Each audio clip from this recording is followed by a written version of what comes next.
Welcome to Scale the Chaos podcast, where we talk all things contributing to your organization's chaos and dysfunction. I'm Rhonda Lea, founder and owner of Scale the Chaos. My guest today is a Gen Z leadership expert helping business leaders manage young people. He is the president of the firm Gift of the Next Generation and author of the upcoming book, Leading Gen Z, The Gift of the Next Generation. Please welcome my guest, Dale Wetmore.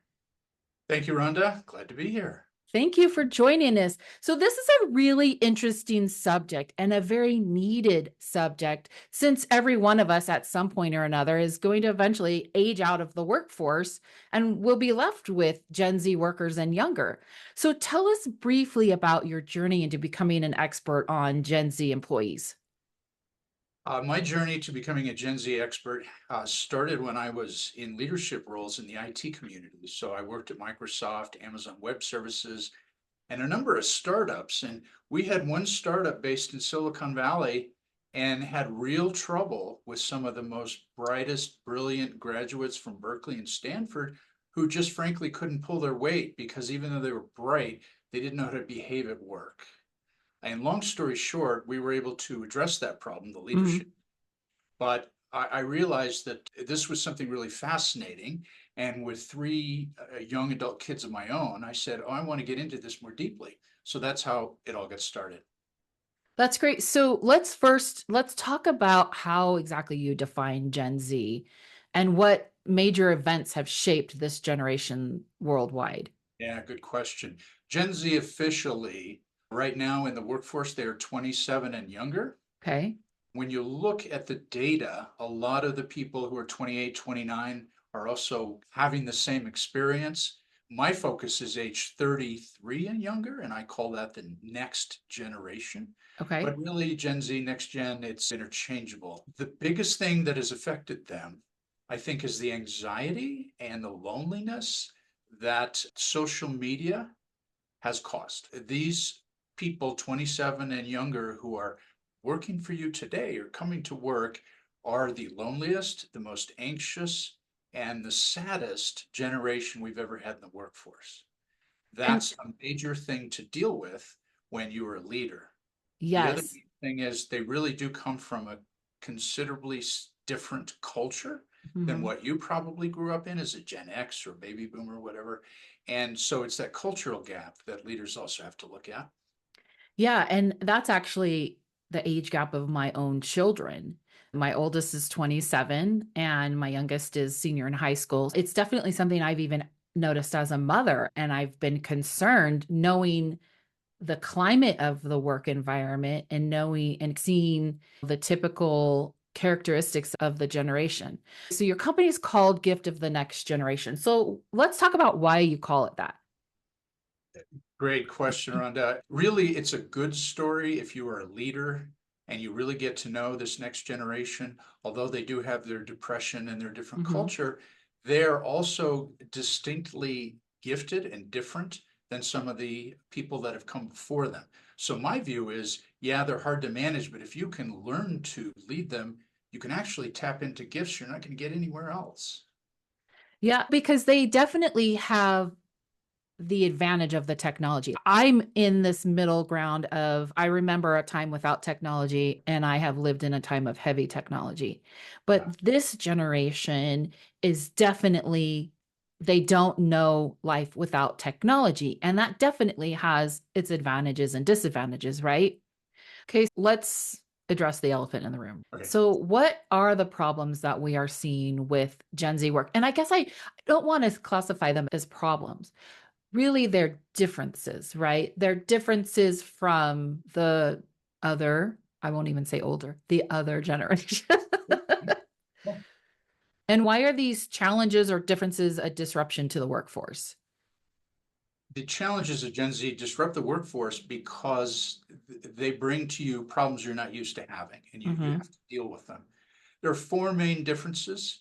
And when I say differences, let's put it this way, there are many surveys where Uh-huh. managers or leaders are asked which generation is hardest to manage. Hmm. And in one of them, 74% of 1,300 leaders surveyed said Generation Z is the most difficult. So 74% saying the young ones are the most The most. difficult. That's big. Yeah. Why are they difficult to lead? There's 4 reasons. Number one, they're very intolerant of poor leadership. So the bad or so-so leaders you may have in your business, Mm-hmm. they're not going to put up with them. Number one. Number two, they want frequent feedback. I'm in favor of feedback, Yeah. but it takes more time and you need to Mm-hmm. learn how to give feedback constructively. Number three, they are from a different culture. So close, what constitutes on time, these are all different. And then the fourth reason is just the mental anguish that on average they're bringing to the office. So Yeah. that's why they're difficult to lead. Yeah. And when I listen to that list of differences, it really is because they're just challenging what other generations have set up as the norm. Really, right? They're just challenging that. And the other generations who are in the leadership positions don't like that. And that's why it's a challenge to them, right? Absolutely, yes. So let's talk a little bit more then about the generational differences with the next generation causing the chaos in the workplace. And I honestly think that there's a couple of ways that this can be viewed. I think more commonly it's viewed as, oh, these people are coming in and disrupting. These people are making me work harder. They're making me be a good leader. They're making me challenge what I have accepted as normal, right? Or it can be viewed as, hey, these people are bringing in some fresh ideas. Maybe I need to be challenging what I or other generations, society have determined as norms. One of those things being, because this is just coming to mind, I've read a lot of research about the 5-day week, the 40 hours a week, the 8 hours a day, and why that was in the history and why that was even established to begin with. Now these studies are coming out and saying it actually isn't good. This is why we're having so much burnout in these upper generations and why they're struggling to have this work-life balance is because what has been established for generations after generations really isn't good for us. And so maybe these younger generations, maybe there's something to it, but the older generations are just too quick to say, oh, they're just lazy. They just don't want to work 8 hours. Right. Yeah. What do you think of that? That's absolutely true. We are, as a society, refiguring out a lot of things, including how many hours we should work, what is work-life balance, how much should our cell phone interfere with our life as regard to work. In other words, should we have to answer work emails in the evening? Yeah. So yeah, that's something we're figuring out. I want to emphasize, if you're a leader listening to this podcast, I believe the responsibility of bridging this gap between you and your subordinates lies on your shoulders, because Absolutely. you don't want to do the work of more coaching or understanding people, then you shouldn't be a leader anymore. And that's fine, but it is going to be more work to at least adjust and leverage this. However, there are two good news bits here. So I had mentioned Gen Z is gifted. They're gifted like in at least 7 ways different than Mhm. other generations. So if you can figure that out, you will help your own company because your young people will be performing at a higher level than your competitors' young people. Yes. The other benefit is if you figure this out, you're going to be a really great leader because all these practices help you lead every generation. If you can figure out Gen Z and really bring the best out of them, Mhm. it will accelerate your career as a leader. Absolutely. So let's dive into what the solution is and how we can be good, effective leaders to the next generation. I believe there's 3 leadership strategies. And the reason I believe this, I spent about a year doing research. I read over 1,000 papers, articles, etc., a lot of data, and I collated it down. And I believe that if you want to lead the next generation, the 3 things you can focus on is number 1, communicate, number 2, coach, and then number 3, create a culture. And just to explain what I mean by that, for communicate, you've got to be explicit. That is by Mhm. far the most powerful thing you can do as a leader of the next generation is to be explicit when you communicate. In terms of coach, the age of manager is over, the age of coach is new. Leaders are expected to be hands-on and personally connected to their people. Mm-hmm. And then three, in terms of create a culture, you got to create a culture that works for everybody. It can't be just Gen Z calling the tune and saying we're coming in at 10 Yeah. a.m. and leaving Yeah. at 2, but you can't have it be all your culture. You have to show Yes. them that you want to work together so that it works for everybody. Yep. Find a middle ground to win, right? Exactly. So I want to go back to communicate, if you don't mind, because this is something that I have noticed in the workforce because I have led teams that are of this younger generation. And it was, I will admit, initially, it was like a culture shock. The way that they communicate. And I learned because I would even go to my own kids and I would be like, can you believe this? And because one person was offended because I used punctuation, like I used a question mark, and they were like, oh my gosh, am I in trouble? And I was like, no, it was literally just, it's proper grammar, it's proper punctuation. And I mentioned it to my daughter who's in her early 20s, and she goes, oh yeah, mom, anytime you send me a text and you include punctuation, it gives me anxiety. I think I'm in trouble. And I was like, what? This just blew my mind, right? And at first I was like, no, you guys need to learn how to write properly and blah, blah, blah, blah. And what I've noticed is that there is a time and a place where the generation does realize that they need to communicate in certain ways.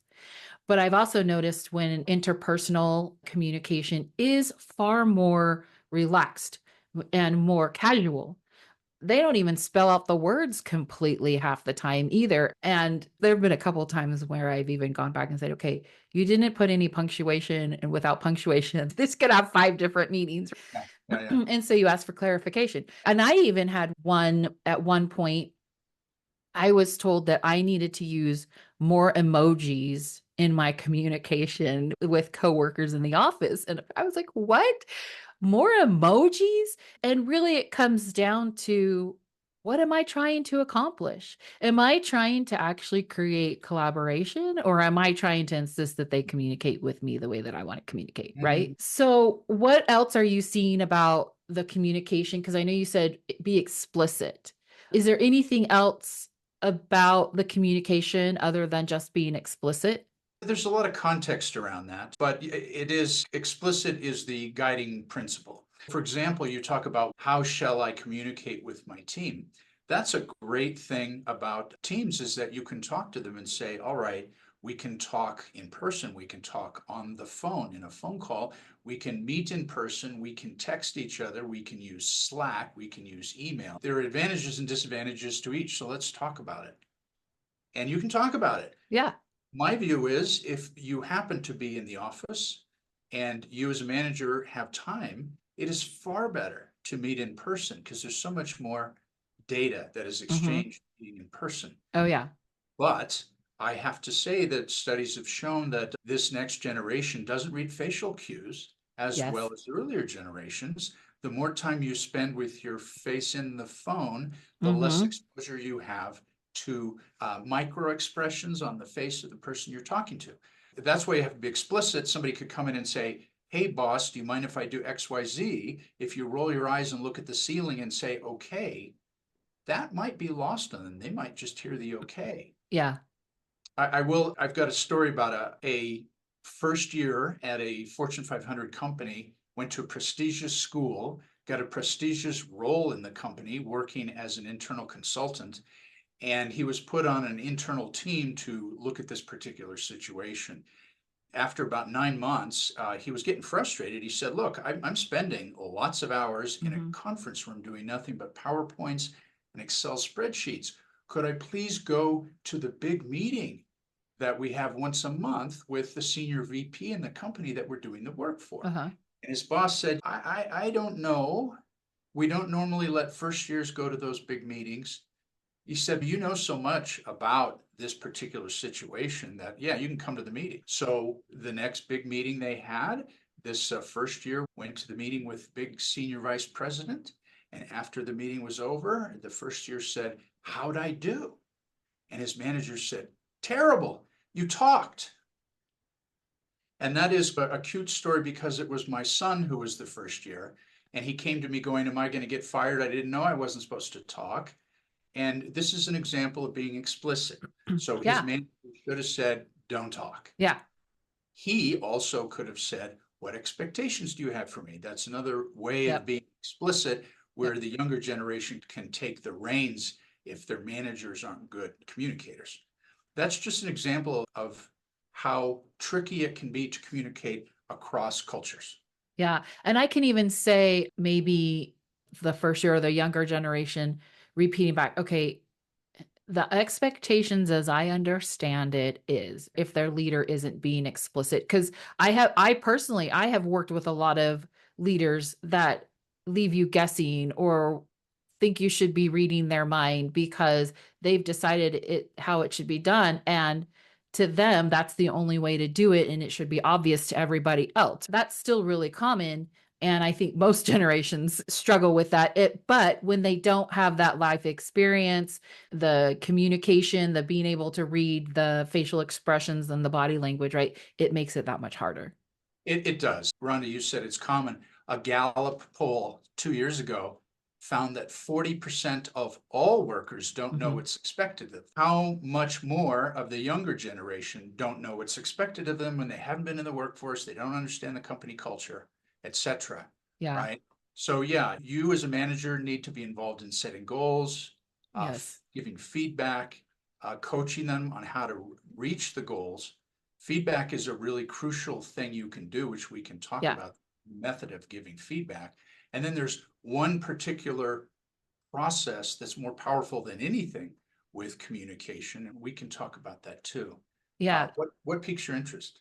I feel like the communication gap between the generations is just going to get worse as AI becomes more prevalent. And we don't necessarily need to get into a conversation about AI because that's a completely different podcast, but I feel like it's important for us to be aware that's in the pipeline. It's already here and it's accelerating rapidly, and as that accelerates, there's lots of potential issues, some of that being these younger generations, their startup roles or entry level roles are going to be replaced by AI.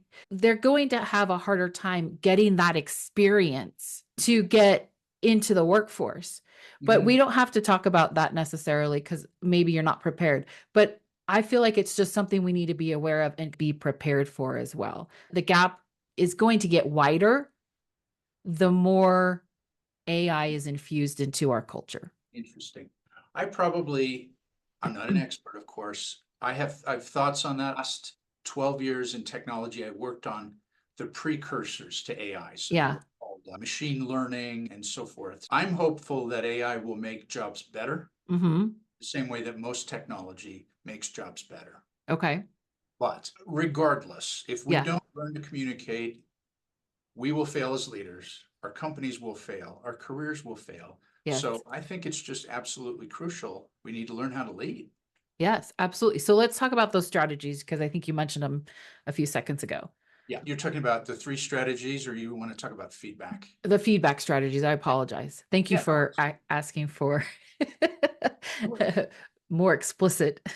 Yeah. Turns out there is a new way to give feedback, and it comes from something called the mentor's dilemma. The Okay. mentor's dilemma says that feedback can often crush motivation.